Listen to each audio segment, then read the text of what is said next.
الله أكبر.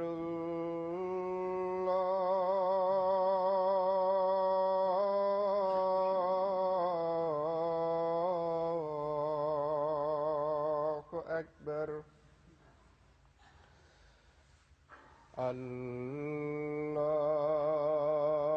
الله أكبر.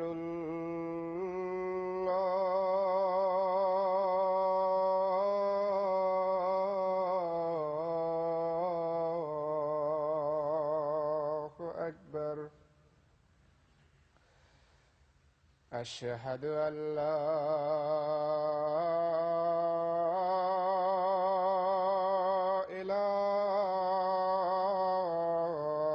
إله إلا الله. أشهد أن لا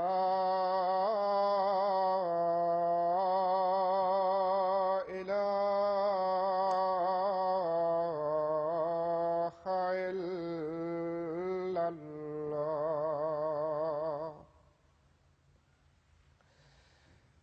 أشهد أن محمدًا رسول الله.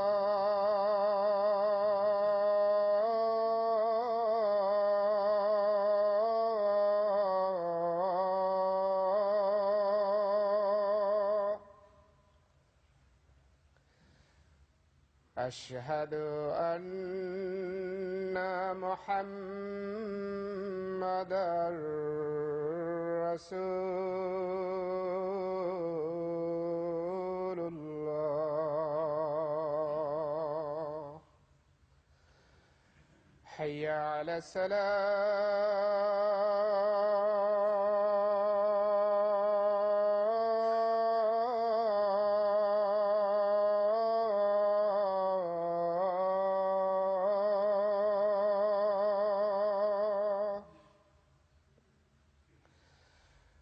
حي على السلام.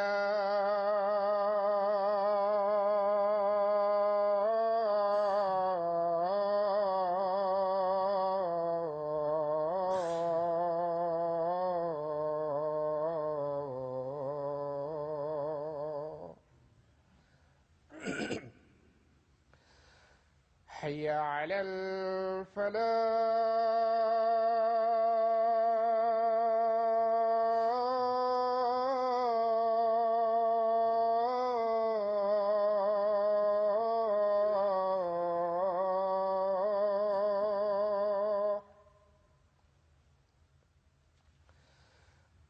حي على الفلاح.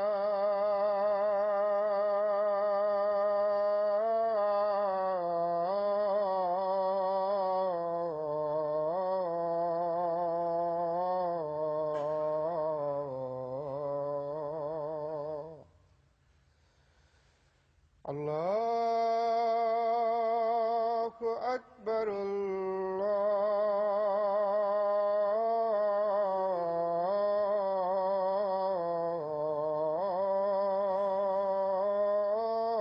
الله أكبر.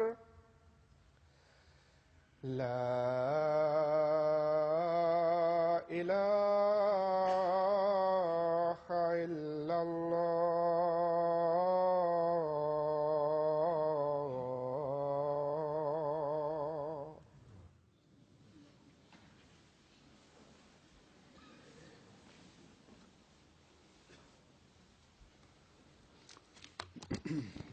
السلام عليكم ورحمة الله.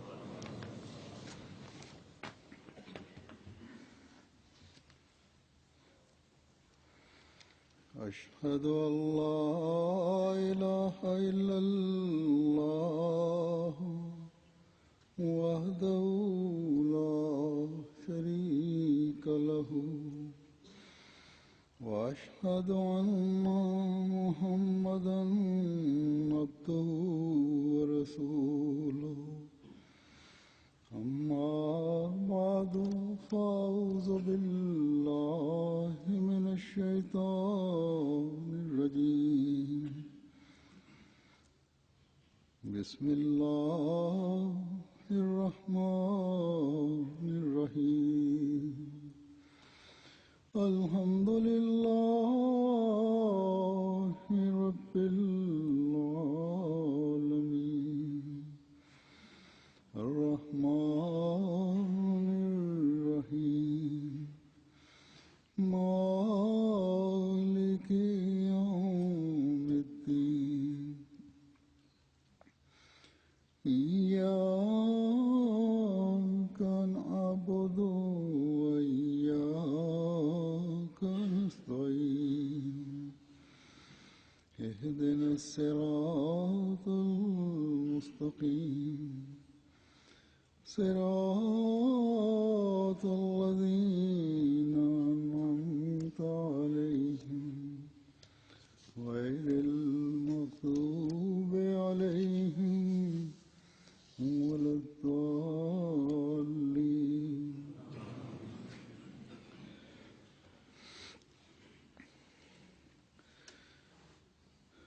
آج مجالس انصار اللہ اور لجنہ معلّہ UK کے اجتماعات شروع ہو رہے ہیں. اسی طرح بعض اور ممالک میں بھی اجتماعات ہو رہے ہیں. یہ دونوں تنظیمیں اپنی اہمیت کے لحاظ سے بڑی اہم تنظیمیں ہیں اور جماعتی ترقی اور تعلیم و تربیت اور اگلی نسل کو سنبھالنے میں عورت اور مرد، خاص طور پر وہ جو 40 سال سے اوپر کی عمر کے ہیں، یہ بڑا اہم کردار ادا کرتے ہیں. اگر اپنی اس ذمہ داری کو ہماری عورتیں اور مرد حقیقی رنگ میں محسوس کر لیں اور جو ذمہ داریاں مرد اور عورت پر ہیں ان پر بھرپور طور پر توجہ دیں اور ان ذمہ داریوں کو ادا کرنے کی کوشش کریں تو اگلی نسل کے جماعت سے جڑے رہنے اور ان کے اخلاص و وفا میں بڑھتے چلے جانے کی ضمانت مل سکتی. جہاں تک جماعتی ترقی کا سوال ہے، اس میں کوئی شک نہیں کہ یہ خدا تعالیٰ کا فیصلہ ہے اور اس بات کا حضرت مسیح موعود علیہ السلام سے بھی اسی طرح وعدہ ہے جیسا کہ آپ کے آقا و مطاع حضرت محمد مصطفیٰ صلی اللہ علیہ وسلم کو بھی اللہ تعالیٰ نے تسلی دلائی تھی کہ آخری زمانے میں آپ کے غلام صادق کے مبعوث ہونے کے بعد اسلام کی نشت ثانیہ کا ایک اور دور شروع ہوگا جس میں اسلام کا آخری غلبہ ہوگا. بس یہ ترقی تو جماعت کا مقدر ہے انشاءاللہ. راستے کی مشکلات بھی ہوتی ہیں، جیسا کہ دوسری الہی جماعتوں کو بھی امتحانوں کا سامنا کرنا پڑا. جماعت احمدیہ کو بھی وقتاً فوقتاً مختلف جگہوں پر ان مشکلات سے گزرنا پڑتا ہے. آگیں بھڑکائی جاتی ہیں لیکن یہ آگیں اللہ تعالیٰ ٹھنڈی کر دیتا ہے اور نہ صرف ٹھنڈی کر دیتا ہے بلکہ مومن ان تکالیف اور مشکلات میں سے جب گزرتا ہے تو اس سونے کی مانند ہوتا ہے جو آگ میں پڑ کر کندن بن کر نکلتا ہے. اللہ تعالیٰ نے اس مضمون کو خود بھی قرآن کریم میں بیان فرمایا ہے کہ میں آزمائشیں بھی کرتا ہوں، امتحان بھی لیتا ہوں. فرماتا ہے کہ احسب الناس ان یترکوا ان یقولوا آمنا وہم لا یفتنون. کیا اس زمانے کے لوگوں نے یہ سمجھ رکھا ہے کہ ان کا یہ کہہ دینا کہ ہم ایمان لے آئے ہیں کافی ہوگا اور وہ چھوڑ دیے جائیں گے اور ان کو آزمایا نہ جائے گا؟ پھر فرماتا ہے وَلَقَدْ فَتَنَّ الَّذِينَ مِن قَبْلِهِمْ فَلَيَعْلَمَنَّ اللَّهُ الَّذِينَ صَدَقُوا وَلَيَعْلَمَنَّ الْكَاذِبِينَ. جو لوگ پہلے گزر چکے ہیں ان کو بھی ہم نے آزمایا تھا اور اب بھی وہ ایسا ہی کرے گا. سو اللہ تعالیٰ ظاہر کر دے گا ان کو بھی جنہوں نے سچ بولا اور ان کو بھی جنہوں نے جھوٹ بولا. بس یہ اللہ تعالیٰ کا قانون ہے کہ کھرے اور کھوٹے میں فرق کرنے کے لیے آزماتا ہے. کبھی کسی قسم کے امتحان سے گزارتا ہے اور کبھی کسی اور قسم کے امتحان سے گزارتا ہے. یہ امتحان ایمان میں مضبوط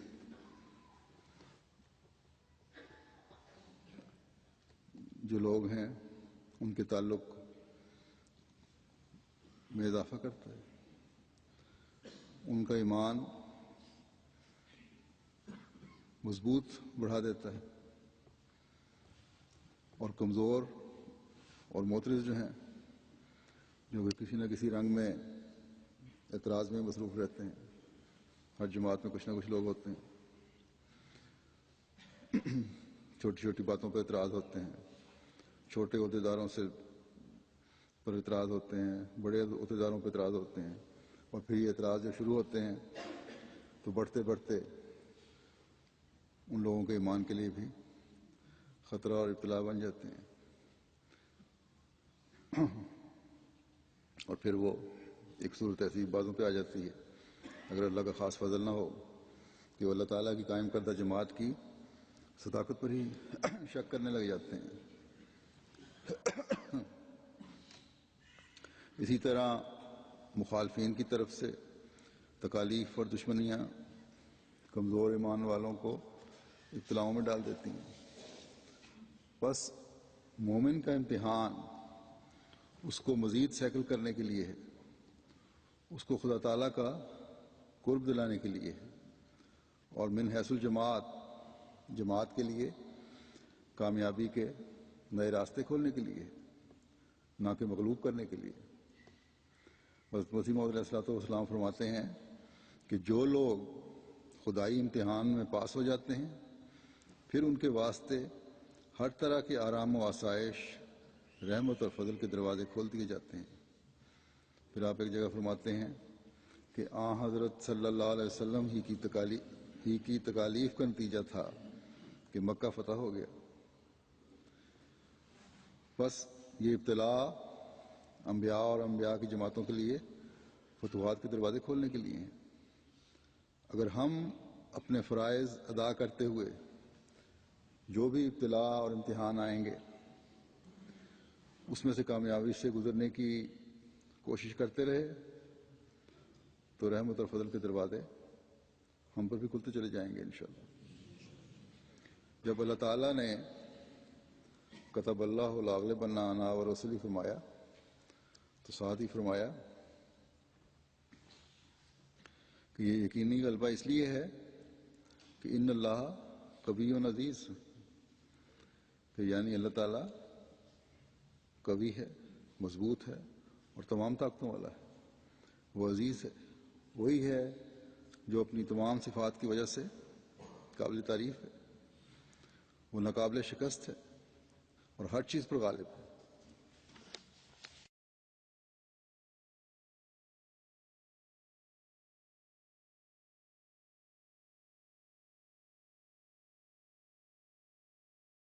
بس یہ ہمیشہ ہمیں اپنے ذہن میں رکھنا چاہیے کہ اللہ تعالیٰ نے حضرت مسیح موعود علیہ الصلوۃ والسلام کو مبعوث فرمایا ہے اور آپ کی قائم کردہ جماعت نے اللہ تعالیٰ کے وعدے کے مطابق غالب تو انشاءاللہ تعالیٰ آنا ہے. راستے کی مشکلات ناکامی کی نہیں بلکہ کامیابی کی علامت ہے. اگر ہم تقویٰ پر قائم رہتے ہوئے اپنی اور اپنے بچوں کی اصلاح کی طرف نظر رکھیں گے, اپنے فرائض اور ذمہ داریوں کو سمجھتے ہوئے اپنے آپ کو اور اپنے بچوں کو اس نظام کا حصہ بنائے رکھیں گے جو اللہ تعالیٰ نے قائم فرمایا ہے تو ہم بھی اس رحمت اور فضل کے حاصل کرنے والے بن جائیں گے جو خدا تعالیٰ نے جماعت کے لیے مقدر کیے ہوئے ہیں، اور فتوحات ہم بھی اور ہماری نسلیں بھی انشاءاللہ دیکھیں گے۔ اگر ہم میں سے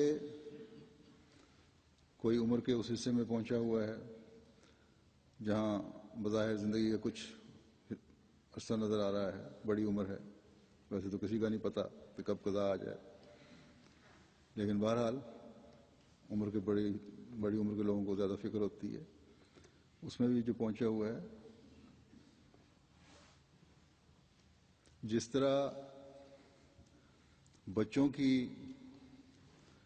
دنیاوی بہتری کے لیے بڑی عمر کے لوگوں کو فکر ہوتی ہے، بڑا تردد ہوتا ہے، اسی طرح دینی حالت کی بہتری اور جماعت سے اپنی نسلوں کو جوڑے رکھنے کے لیے بھی فکر ہونی چاہیے۔ دنیاوی بہتری کے سامان کرنے کے لیے بچوں کے لیے جائیداد، مکان، بہتر تعلیم یا کام کی فکر ہوتی ہے، ان کے بڑے لوگ لکھتے ہیں دعاؤں کے لیے، تو اسی طرح روحانی اور اخلاقی حالت کی بہتری کے لیے بھی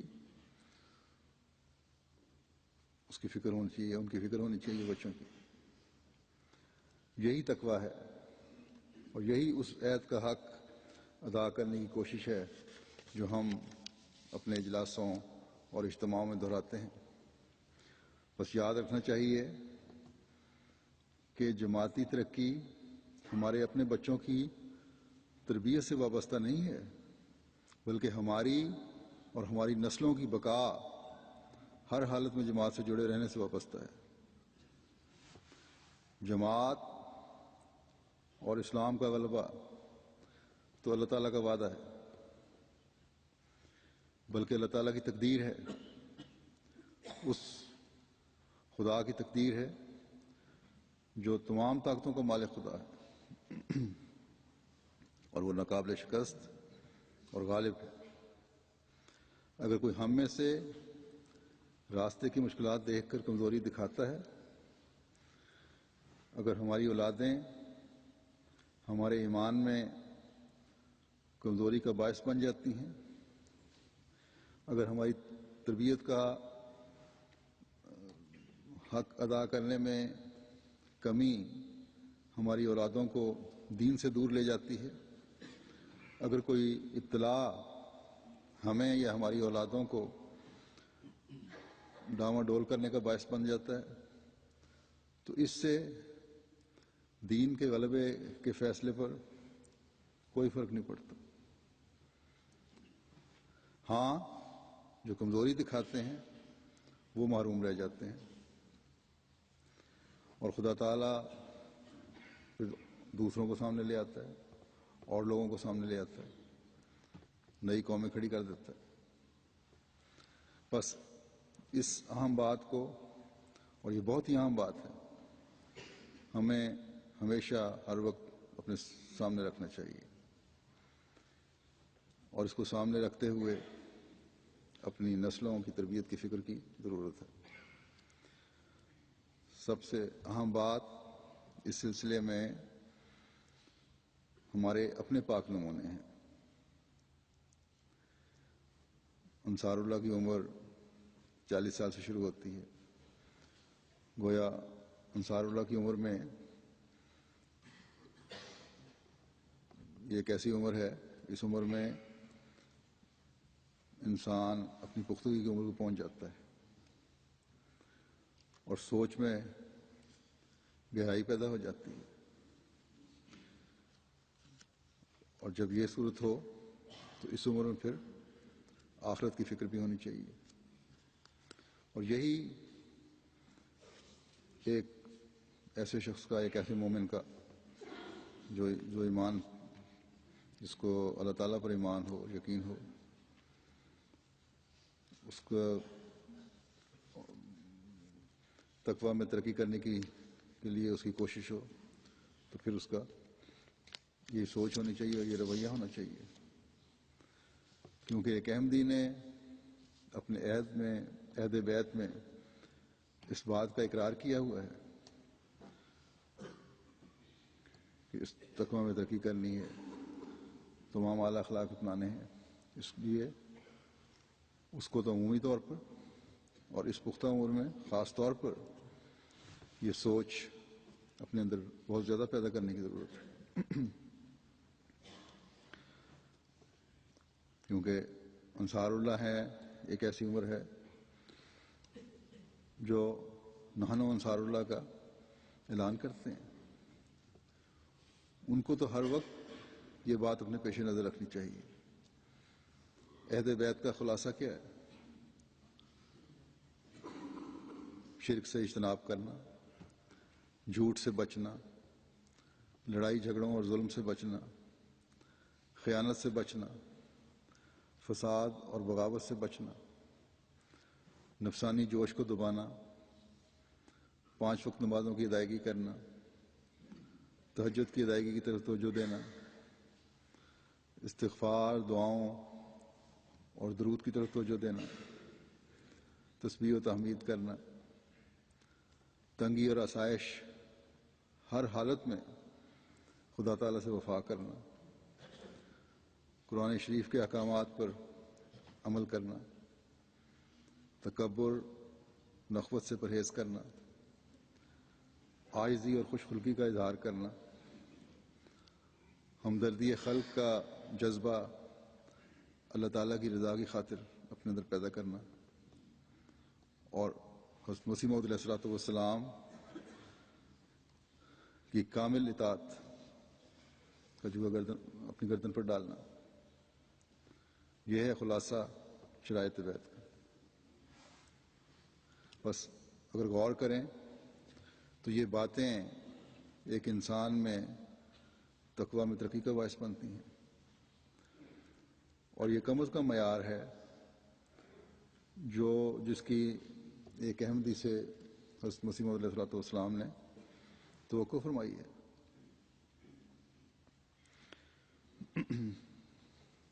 اس زمانے میں حضرت مسیح موعود علیہ الصلوۃ والسلام کی بعثت کا یہی مقصد تھا کہ یہ چیزیں پیدا کی جائیں ایک انسان میں. انسان آپ کی بیعت میں آ کر تقویٰ میں ترقی کرے.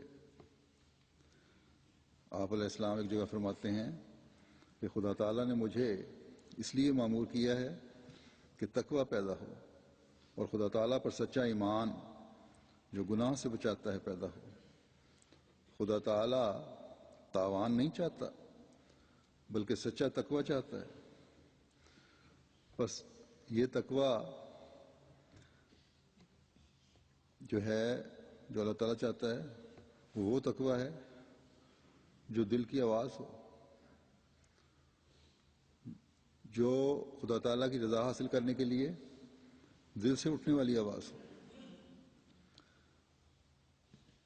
یہی باتیں شرک سے پرہیز یا ان باتوں پر عمل جو انسان کے اعلیٰ اخلاق کا اظہار ہیں،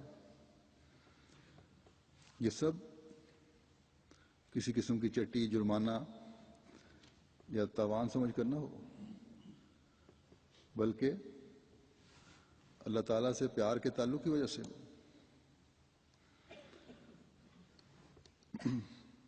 ایمان کا وہ مقام ہو جس کے بارے میں خدا تعالیٰ فرماتا ہے کہ والذین آمنوا اشد حبا للہ،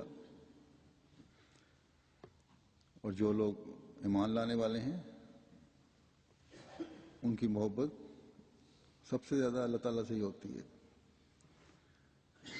اور اللہ تعالیٰ سے محبت میں ترقی کرنے کے ساتھ ساتھ ایمان میں ترقی کرتے ہیں، اور ایمان میں ترقی تقویٰ میں ترقی کا باعث بنتی ہے. بس یہ ایک ذمہ داری ہے ہمارے انصار اللہ کی بھی اور ہماری لجنہ معلّہ کی بھی کہ تقویٰ میں ترقی کر کے ہم آئندہ نسلوں کے لیے وہ پاک نمونہ قائم کرنے والے بن جائیں جو ہماری نسلوں کی روحانی زندگی اور روحانی ترقی کی ضمانت بن جائے. عورت اور مرد پر جو ہیں ہر ایک پر اپنے اپنے دائرے میں بعض فرائض اور ذمہ داریاں ہیں جن کا پورا کرنا دونوں کا فرض ہے، اور اس کے لیے لائحہ عمل، اس کے لیے ایک گائیڈ لائن حضرت مسیح موعود علیہ السلام نے شرائط بیعت کی صورت میں ہمارے سامنے رکھ دی ہے، اس پر ہر وقت غور ہونا چاہیے، جس کا خلاصہ میں نے بیان کر دیا ہے۔ نانو انصار اللہ کا نعرہ کیوں لگایا گیا تھا؟ قرآن کریم میں ہمیں دو جگہ اس کا ذکر ملتا ہے، ایک سورہ آل عمران میں اللہ تعالیٰ فرماتا ہے کہ فلما احس عیسیٰ منہم الکفر قال من انصاری الی اللہ قال الحواریون نحن انصار اللہ آمنا باللہ واشہد بأننا مسلمون۔ بس جب عیسیٰ نے ان میں انکار کا رجحان محسوس کیا تو کہا کہ کون اللہ کی طرف بلانے میں میرے انصار ہوں گے؟ حواریوں نے کہا کہ ہم اللہ کے انصار ہیں، ہم اللہ پر ایمان لے آئے ہیں، اور تو گواہ بن جا کہ ہم فرمانبردار ہیں۔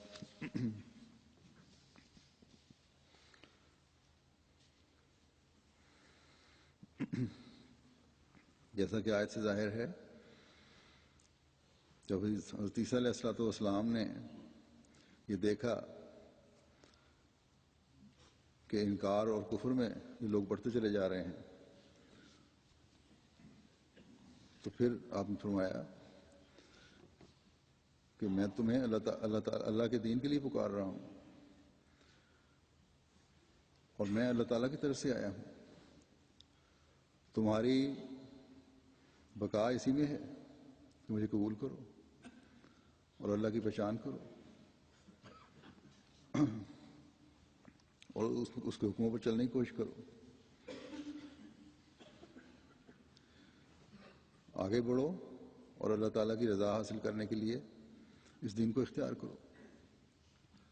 اور پھر ان میں سے چند جو حواری تھے وہ آگے آئے اور انہوں نے جب نحن انصار اللہ کہا تو یہ دعا بھی کی کہ ربنا آمنا بما انزلت واتبعنا الرسول فاکتبنا مع الشاہدین، کہ اے ہمارے رب، جو کچھ تو نے اتارا ہے اس پر ہم ایمان لے آئے ہیں اور ہم اس رسول کے متبع ہو گئے ہیں، بس تو ہمیں گواہوں میں لکھ لے۔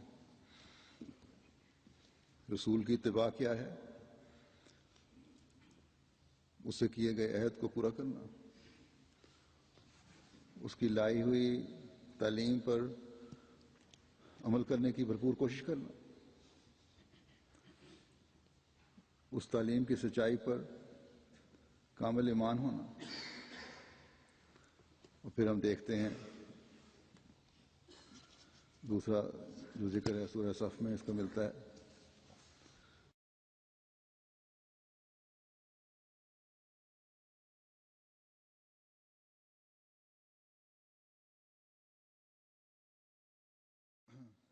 یہاں فرمایا کہ یا ایھا الذین آمنوا کونوا انصار اللہ کما قال عیسی ابن مریم للحواریین من انصاری الی اللہ قال الحواریون نحن انصار اللہ فآمنت طائفۃ من بنی اسرائیل وکفرت طائفہ فأیدنا الذین آمنوا علی عدوہم فاصبحوا ظاہرین۔ اے وہ لوگوں جو ایمان لائے ہو، اللہ کے انصار بن جاؤ، جیسا کہ عیسیٰ بن مریم نے حواریوں سے کہا تھا کہ کون ہے جو اللہ کی طرف رہنمائی کرنے میں میرے انصار ہوں؟ حواریوں نے کہا ہم اللہ کے انصار ہیں، بس بنی اسرائیل میں سے ایک گروہ ایمان لے آیا اور ایک گروہ نے انکار کر دیا، بس ہم نے ان لوگوں کی جو ایمان لائے ان کے دشمنوں کے خلاف مدد کی تو غالب آ گئے۔ بس غلبہ ایمان لانے والوں کو ہوا، اور یہی ان کا مقدر ہوتا ہے، اور یہی الہی جماعتوں کا مقدر ہے، جو ایمان لاتے ہیں وہی غلبہ حاصل کرتے ہیں۔ یہاں حضرت عیسیٰ کی کہ حواریوں کی مثال دے کر یہ توجہ دلائی ہے ہمیں کہ اے مسلمانوں، اللہ تعالیٰ کے انصار بن جاؤ۔ جب مسیح موعود کا دعویٰ ہو تو تم بھی ایمان لانے والے گروہ میں شامل ہو جانا، انکار کرنے والے گروہ میں شامل نہ ہونا۔ بس اللہ تعالیٰ کا یہ احسان ہے کہ آج ہمیں اس نے حضرت مسیح موعود علیہ الصلوۃ والسلام پر ایمان لانے والے گروہ میں شامل فرمایا ہے۔ تو پھر ہمارا فرض بنتا ہے اب کہ ہم بھی حضرت صلی اللہ علیہ وسلم کے اس عاشق صادق کی مکمل پیروی کریں، تاکہ حضرت صلی اللہ علیہ وسلم کو لایا ہوا دین دنیا میں پھیلا سکیں، اپنے ایمانوں کو مضبوط کریں اور اپنی نسلوں میں وہ ایمان پیدا کریں اور کرنے کی کوشش کریں جن سے آگے پھر انصار اللہ کی جاگ لگتی چلی جائے، ایک کے بعد دوسرا مددگار پیدا ہوتا چلا جائے۔ اور اس کی جاگ تبھی لگ سکتی ہے جب ہم اپنے عہد بیت کو سامنے رکھیں اور اس کی ہر شک کے نمونے اپنی اولادوں کے سامنے پیش کرنے والے بن جائیں، تبھی یہ نحن انصار اللہ کا نعرہ جاری رہے گا۔ حضرت عیسیٰ علیہ السلام کے حواریوں میں تو کچھ عرصے یا نسلوں بعد اللہ تعالیٰ پر ایمان اور تعلیم کی پیروی ختم ہو گئی تھی، جیسا کہ میں نے گزشتہ خطبے میں بھی کہا تھا، اس کا ذکر ہو چکا ہے کہ بادشاہوں کے عیسائی ہونے کے ساتھ ہی گو آزادی تو مل گئی، لیکن کچھ عرصے بعد موحدین کی تعداد جو تھی کم ہوتے ہوتے تقریباً ختم ہو گئی۔ اللہ تعالیٰ جو واحد و یگانہ ہے اس کی ذات تو پیچھے چلی گئی، اور اللہ تعالیٰ کا ایک عاجز بندہ اور اللہ تعالیٰ کا رسول ظالمانہ طور پر خدا تعالیٰ کے مقابلے پر لا کر کھڑا کر دیا گیا۔ لیکن مسیح محمدی کے ماننے والوں نے تو توحید کے قیام اور اس کو اپنی نسلوں میں جاری رکھنے کے لیے اپنی تمام تر صلاحیتوں کو بروئے کار لانا ہے، اور وہ روحانی غلبہ حاصل کرنا ہے جس کے لیے انسان پیدا کیا گیا ہے، یعنی اپنے آپ کو خدا تعالیٰ کی عبادت کرنے والا بنانا، خدا تعالیٰ کے پیغام کو جو حضرت صلی اللہ علیہ وسلم کے ذریعے ہم تک پہنچا ہے اور جسے حضرت مسیح موعود علیہ السلام کے ذریعے دنیا میں پھیلانے کا اللہ تعالیٰ نے اس زمانے میں اہتمام فرمایا ہے، اس پیغام کو مسیح و مہدی کے انصار بن کر دنیا میں پھیلانا ہے، اور پھر اپنے تک ہی محدود نہیں رکھنا بلکہ اپنی اولاد کے دل میں بھی اس دین کی عظمت کو اس طرح قائم کرنا ہے کہ ان میں سے نحن انصار اللہ کا نعرہ لگانے والے پیدا ہوتے چلے جائیں، اور یہ تعداد پھر بڑھتی چلی جائے یہاں تک کہ دنیا پر اسلام کا ایک نئی شان سے غلبہ ہم دیکھیں۔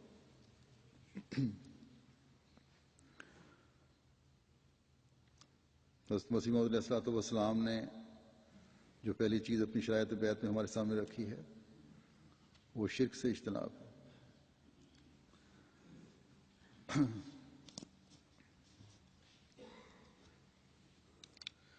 مسیح موسوی کے حواریوں کا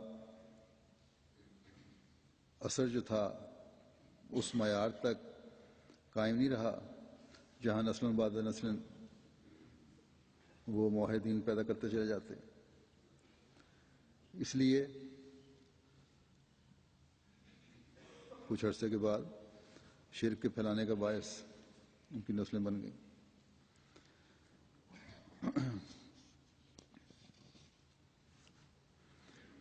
اس لیے کہ انہوں نے تعلیم پر عمل نہیں کیا اور ان کے ایمانوں میں کمزوری پیدا ہوتی چلی گئی، اس لیے کہ خدا تعالیٰ سے تعلق آہستہ آہستہ کم ہو گیا اور دنیا داری ان کا مقصود و مطلوب ہو گئی۔ بس مسیح محمدی کے غلاموں نے خدا تعالیٰ سے ذاتی تعلق کو نہ اپنی ذات میں کم ہونے دینا ہے، نہ اپنی نسلوں میں کم ہونے دینا ہے، ورنہ پہلے حواریوں کی طرح یا ان کی نسلوں کی طرح ایمانی کمزوری پیدا ہوتے ہوتے شرک کی حالت پیدا ہو جائے گی۔ اور اب دیکھ لیں، باوجود دوسرے مسلمان جو ہیں، بعض ایسے بھی ہیں جو مسلمان کہلانے کے باوجود قبروں اور پیروں اور اس قسم کے شرکوں میں مبتلا ہوئے ہیں۔ تو حضرت مسیح موعود علیہ الصلوۃ والسلام ہی ہیں جنہوں نے ہمیں حقیقی اسلامی تعلیم بتا کر اس قسم کے شرکوں سے محفوظ رکھا ہے۔ حضرت مسیح موعود علیہ الصلوۃ والسلام نے جہاں اعلیٰ اخلاق اور حقوق العباد کی ادائیگی کی طرف توجہ دلائی ہے، وہاں ہر احمدی کو اور جماعت میں شامل ہونے والے کو یہ فرمایا کہ اگر میری بیعت میں آنا چاہتے ہو تو یہ عہد کرو شرک سے بچنے کے بعد کہ بلا ناغا 5 وقت نماز موافق حکم خدا اور رسول کے ادا کرتے رہو گے۔ بس ہمیں دیکھنا ہے کہ خدا نے نمازوں کے بارے میں کیا حکم دیا ہے۔ سورہ فاتحہ میں ایاک نعبد ہم تیری عبادت کرتے ہیں، اور ساتھ یہ بھی فرمایا، دعا سکھائی کہ تیرے حکم کے مطابق تیری عبادت کرنے کے لیے تیری مدد کی بھی ضرورت ہے، اس کے بغیر ہم کچھ نہیں، اس لیے ایاک نستعین تو اسے مدد بھی مانگتے ہیں۔ بس جب ایک عاجزی کے ساتھ عبادت کے لیے خدا تعالیٰ سے مدد مانگنے کی طرف توجہ رہے گی تو پھر نماز کا یقیمون الصلاۃ کا حکم بھی سامنے آ جائے گا، اور نمازوں کے قیام کے نمونے قائم ہوں گے۔ پھر یعنی 5 وقت نمازوں کے اوقات میں نمازوں کی ادائیگی کی طرف توجہ۔ اللہ تعالیٰ ایک جگہ فرماتا ہے حافظوا علی الصلوات والصلاۃ الوسطیٰ، کہ نمازوں اور خصوصاً درمیانی نماز کا خیال رکھو۔ بس نمازوں کا خیال رکھنا اور اس کی نگرانی کرنا ایک مومن پر فرض ہے، اور خاص طور پر وہ نماز جو ہمارے کاموں کے دوران، ہماری مصروفیات کے دوران، ہماری تھکاوٹ اور نیند کے اوقات میں آتی ہے، اس کا خیال رکھنا خاص طور پر ضروری ہے۔ اب اسے ایک حکم میں ہی تمام نمازوں کی حفاظت کا حکم آ گیا ہے۔ ہر شخص کے لیے اس کی صلاۃ الوسطیٰ جو ہے اس کی حفاظت اسے عمومی طور پر نمازوں کی طرف متوجہ رکھے گی، اور پھر نمازوں کی یہ حفاظت نہ صرف ایک مومن کے لیے اس کے ایمان میں اضافے کا باعث بنے گی، بلکہ نمازوں کا حق ادا کرتے ہوئے نمازوں کی ادائیگی اس کی نسل کے لیے پاک نمونہ قائم کرنے کے ساتھ ساتھ اس کی اولاد کو بھی دعاؤں کا وارث بناتے ہوئے ان کے نیک مستقبل کی حفاظت کا سامان بھی کرتی چلی جائے گی۔ نمازوں کا حق ادا کرنا کیا ہے؟ بہت سے لوگ ہیں جو نمازیں تو پڑھنے والے ہیں، خاص طور پر انصار اللہ کی تنظیم میں پہنچے ہوئے، لیکن ان کی اولادیں ان سے نالاں ہیں۔ اپنے کی نمازوں کی حفاظت کے ساتھ ساتھ اپنے بچوں کی نمازوں کی نگرانی بھی ماں باپ کا فرض ہے، لیکن اس فرض کے ادا کرنے کے لیے بچوں کی بچپن سے تربیت اور نگرانی کی ضرورت ہے۔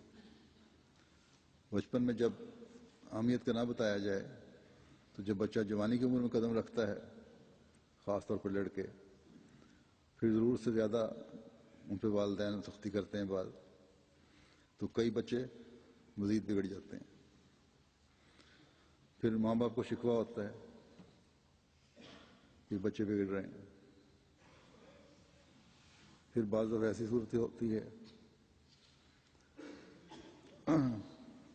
کہ نمازوں کی ادائیگی میں تو بظاہر باپ بڑا اچھا ہوتا ہے، لیکن بیوی اور بچوں کے ساتھ اس کے سلوک کی وجہ سے بچے نہ صرف باپ سے دور ہٹ جاتے ہیں بلکہ سمجھتے ہیں کہ ہمارے باپ کو اتنا خشک مزاج اور سخت طبیعت کا اس کی نمازوں نے کر دی ہے،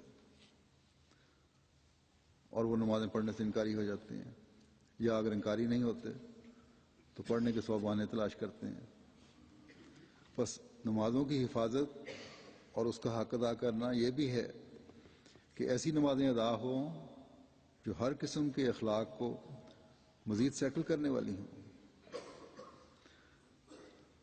بیویوں کے بھی حقوق ادا ہو رہے ہوں اور بچوں کے بھی حقوق ادا ہو رہے ہوں.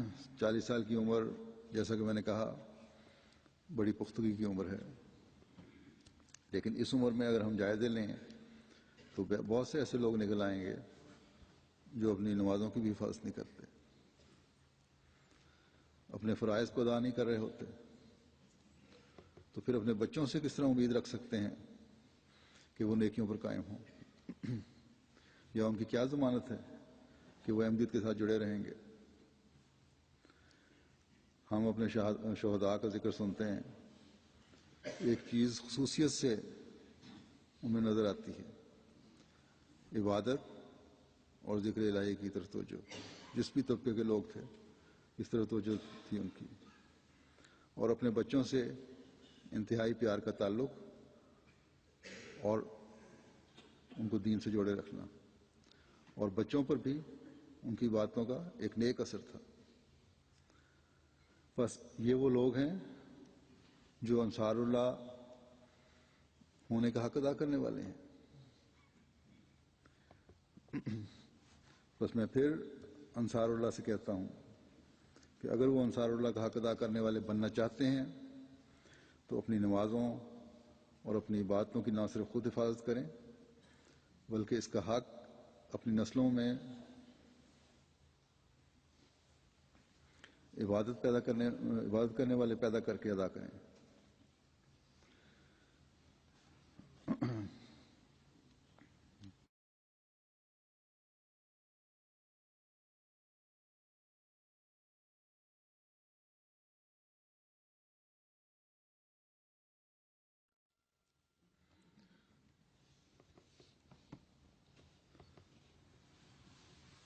پھر آپ نے اس طرح بھی توجہ دلائی ہے اپنے شرائط میں کہ فرائض نمازوں کے ساتھ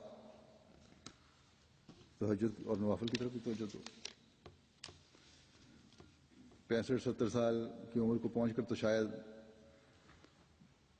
ایک تعداد تہجد پڑھتی بھی ہو اور ان کو خیال بھی آ جاتا ہو، لیکن انصار کی جو ابتدائی عمر ہے اس میں بھی تہجد کی طرف توجہ کی ضرورت ہے.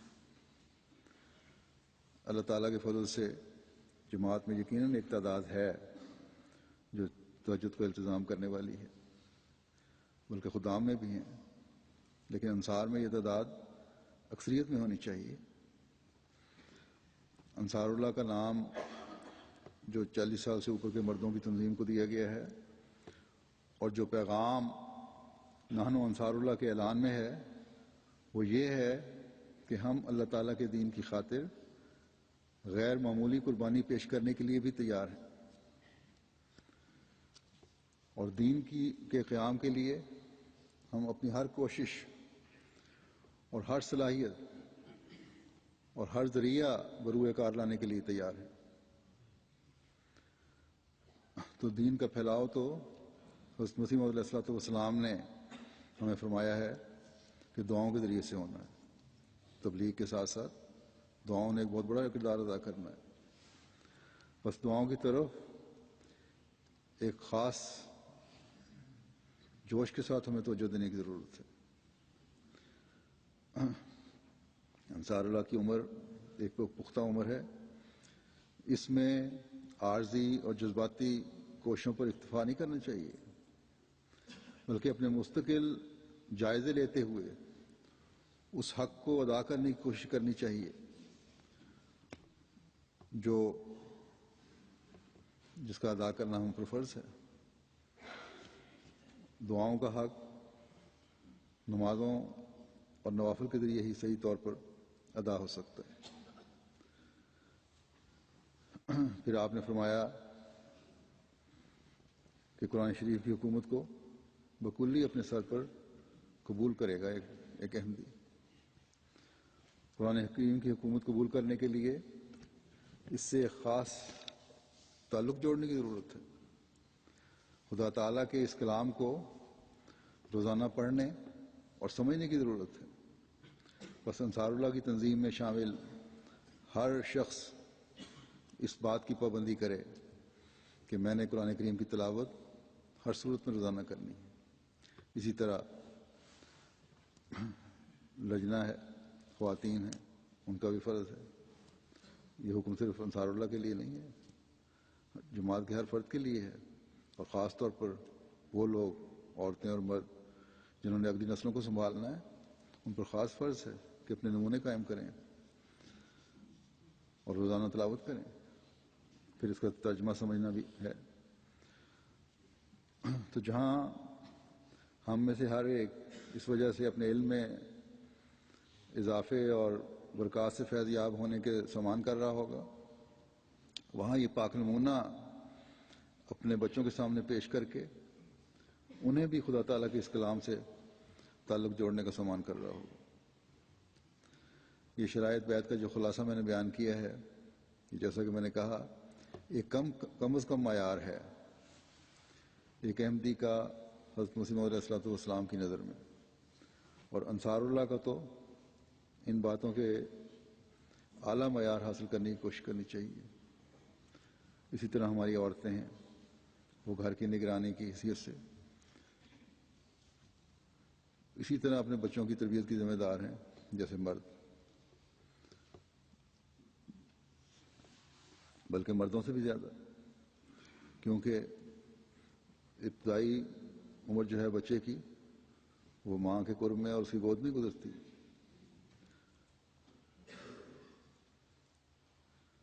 اسکول سے جانے والا بچہ ہے، وہ بھی ماں کے پاس ہی اکثر وقت رہتا ہے گھر میں آ کر، تو ماؤں کی بھی بہت بڑی ذمہ داری ہے۔ اگر ماؤں کی اپنی دینی تربیت ہے، ان کو خود دین کا علم ہے، تو بچے ایسے ماحول میں پروان چڑھتے ہیں جہاں اکا دکا استثناء کے علاوہ عموماً بچوں کو دین سے گہرا لگاؤ ہوتا ہے۔ ایسی ہی عورتوں کے متعلق ایک موقع پر حضرت مسیح موعود علیہ السلام نے فرمایا تھا کہ میں نے دیکھا ہے کہ بعض عورتیں بسبب اپنی قوت ایمانی کے مردوں سے بڑی ہوئی ہوتی ہیں۔ فضیلت کے متعلق مردوں کا ٹھیکہ نہیں، جس میں ایمان زیادہ ہوا وہ بڑھ گیا، خواہ مرد ہو خواہ عورت۔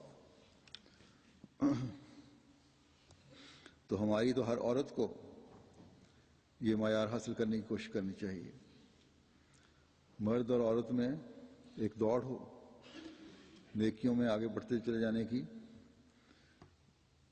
ایک کوشش ہو دونوں طرف سے۔ جب یہ صورت پیدا ہو جائے تو آپ دیکھیں گے انشاءاللہ تعالی کہ نئی نسل کس طرح خدا تعالیٰ کے قریب ہوتی چلی جائے گی۔ یہ شرائط بیعت جو حضرت مسیح موعود علیہ السلام نے ہمارے سامنے بیان فرمائی ہیں، ان میں یہ کوئی تخصیص نہیں ہے کہ یہ مردوں کے لیے ہیں اور عورتوں کے لیے نہیں، بلکہ ہر دو اور ہر طبقے کے لیے ہے۔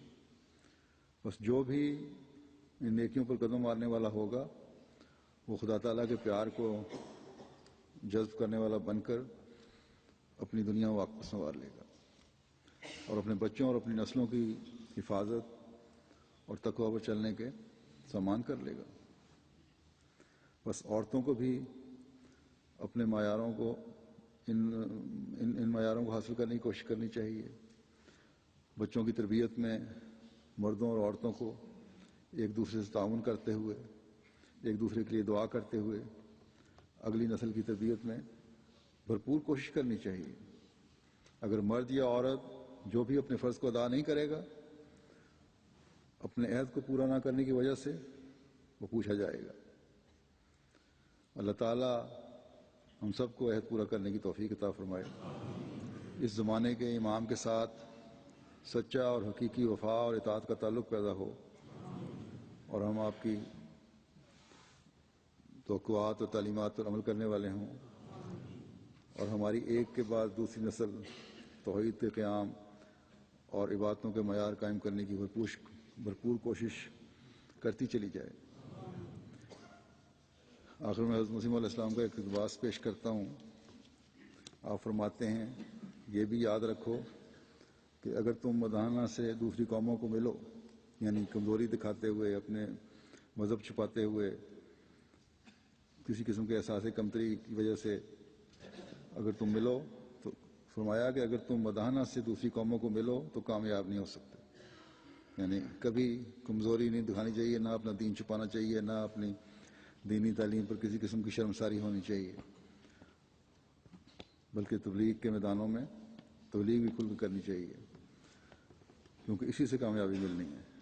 فرمایا خدا ہی ہے جو کامیاب کرتا ہے، اگر وہ راضی ہے تو ساری دنیا ناراض ہو تو پرواہ نہ کرو۔ ہر ایک جو اس وقت سنتا ہے یاد رکھے کہ تمہارا ہتھیار دعا ہے، اس لیے چاہیے کہ دعا میں لگے رہو۔ یہ یاد رکھو کہ معصیت اور فسق کو نہ آواز دور کر سکتے ہیں اور نہ کوئی اور ہیلا۔ گناہ اور برائیاں جو ہیں، بدعملیاں جو ہیں، ان کو نصیحتوں دور نہیں کر سکتی۔ خود انسان کے اندر ایک احساس پیدا ہو اور پھر دعا ہو تو اس سے دور ہو جاتی ہیں، اور اپنے نسلوں کے لیے بھی آپ دعا کر رہے ہوں گے تو اس سے بھی ان کی اصلاح ہو جاتی ہے۔ اس کے لیے ایک ہی راہ ہے اور وہ دعا ہے۔ خدا تعالیٰ نے یہی ہمیں فرمایا ہے، اس زمانے میں نیکی کی طرف خیال آنا اور بدی کو چھوڑنا چھوٹی سی بات نہیں ہے، یہ انقلاب چاہتی ہے، اور یہ انقلاب خدا تعالیٰ کے ہاتھ میں ہے اور یہ دعاؤں سے ہوگا۔ ہماری جماعت کو چاہیے کہ راتوں کو رو رو کر دعائیں کریں۔ اس کا وعدہ ہے، ادعونی استجب لکم۔ عام لوگ یہی سمجھتے ہیں کہ دعا سے مراد دنیا کی دعا ہے، وہ دنیا کے کیڑے ہیں، اس لیے اس سے پرے نہیں جا سکتے۔ اصل دعا دین ہی کی دعا ہے، اور ایک جگہ دوسری جگہ یہ بھی ہے آتا کہ اور اصل دین دعا میں ہے۔ فرمایا لیکن یہ مت سمجھو کہ ہم گناہ گار ہیں، یہ دعا کیا ہوگی اور ہماری تبدیلی کیسے ہوگی، یہ غلطی ہے۔ اس بارے میں ایک جگہ یہ بھی فرمایا ہوا ہے کہ گناہ اس میل کی طرح ہے جو کپڑوں پر ہوتی ہے اور وہ دور کی جا سکتی ہے دھونے سے۔ بس گناہ کوئی مستقل چیز نہیں ہے، گناہ کو دھویا جا سکتا ہے، صاف کیا جا سکتا ہے اگر ارادہ ہو اور دعاؤں کی طرف توجہ ہو۔ فرمایا بعض وقت انسانی خطاؤں کے ساتھ ہی ان پر غالب آ سکتا ہے،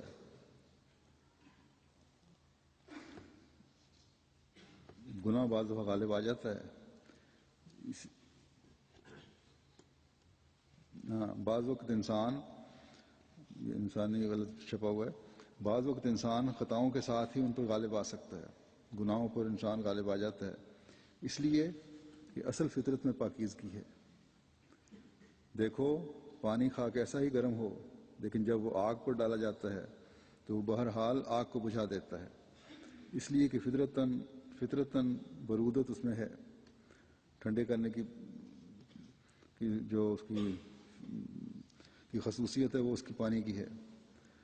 ٹھیک اسی طرح پر انسان کی فطرت میں پاکیزگی ہے، ہر ایک میں یہ مادہ موجود ہے، وہ پاکیزگی کہیں نہیں گئی۔ اسی طرح تمہاری طبیعتوں میں خواہ کیسے ہی جذبات ہوں، رو کر دعا کرو گے تو اللہ تعالیٰ دور کر دے گا۔ اللہ تعالیٰ ہمیں دین کی سربلندی کے لیے دعائیں کرنے کی توفیق عطا فرمائے، اپنی اصلاح کی طرف توجہ دیتے ہوئے اس کے لیے اپنے لیے اور اپنی نسلوں کے لیے دعا کرنے کی توفیق عطا فرمائے، اور اسلام کے پیغام کو ہم دنیا کے سامنے پیش کرنے والے ہوں جرأت کے ساتھ، اور اللہ تعالیٰ اس کے نیک نتائج پیدا فرمائے۔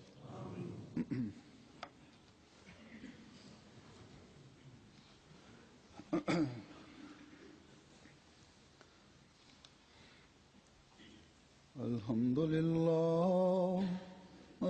لله نحمده ونستعينه ونستغفره ونؤمن به ونتوكل عليه ونعوذ بالله من شرور أنفسنا ومن سيئات أعمالنا،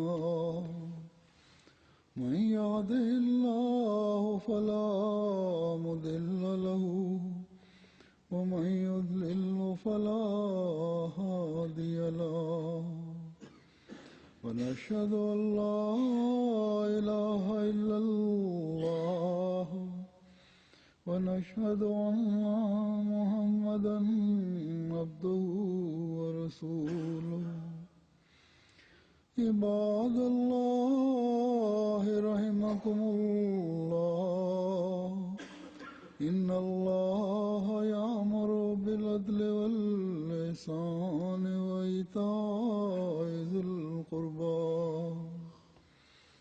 وينهى عن الفحشاء والمنكر والبغي يعظكم لعلكم تذكرون. اذكروا الله يذكركم وادعوه يستجب لكم ولذكر الله